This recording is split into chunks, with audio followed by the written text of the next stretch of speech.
Assalamualaikum dan salam sejahtera. Saya Lisa Kristina binti Muhammad Syafi'i, wartawan TVPSS Trans anda pada hari ini. Kini kita berada di Kejohanan Olahraga SMK Teriang Hili yang berlangsung pada 8 Mei 2026 bertempat di Padang Triumph yang telah dirasmikan oleh Puan Nur Lela binti Ismail.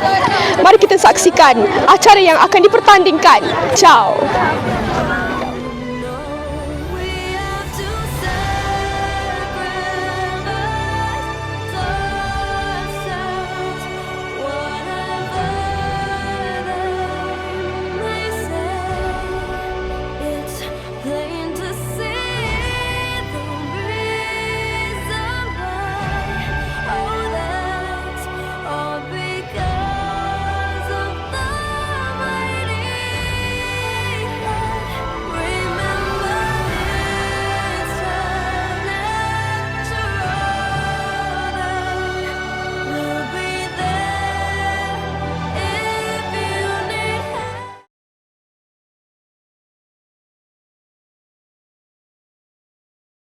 Puan, saya nak tanyalah apa harapan pihak sekolah terhadap para pelajar yang melalui kejohanan?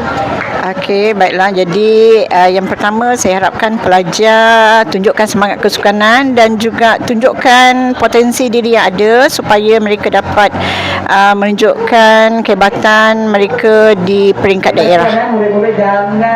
Saya rasa itu sajalah. Puan, saya nak tanyalah apa pandangan Puan mengenai kejohanan olahraga tahun ini? Okey, baik, pada pandangan saya kejohanan olahraga pada tahun ini alhamdulillah dapat dilangsungkan mengikut tarikh yang telah ditetapkan. Okey, kita telah berlangsung kejohanan olahraga pada 6 dan 7 prakejohanan dan hari ini 8 hari bulan kejohanan yang sebenar. Baik, walaupun ada kekangan dari segi cuaca, okey, semua maklum pada masa sekarang cuaca agak panas. Walau bagaimanapun itu tidak mematahkanlah semangat atlet-atlet kita untuk beraksi dan memburu kejayaan. Jadi saya ucapkan tahniah kepada atlet-atlet yang telah mengambil bahagian, yang telah berjaya mencapai kemenangan. Ada beberapa atlet kita yang telah berjaya memecahkan rekod kejohanan. Tahniah dan syabas. Okey, saya harap pada masa akan datang kejohanan olahraga kita dapat dijalankan dengan lebih meriah lagi. Okey, kita akan rancang sebaik mungkin. Jadi segala kelemahan yang berlaku pada kejohanan ini kita akan adakan postmortem dan kita akan adakan penambahbaiklah pada masa akan datang. Okey, semoga sukan sekolah kita akan terus maju dan semoga atlet-atlet kita yang berjaya akan pergi ke daerah dapat mengharumkan nama sekolah, nama daerah dan juga nama negeri. Itu saja daripada saya. Sekian, terima kasih. Weh, apa perasaan kau jadi olahragawati? Perasaan aku terkejut pun ada, so gembira alhamdulillah dapat dekat sekolah baru. Jap. Okay. Apa rahsia kau?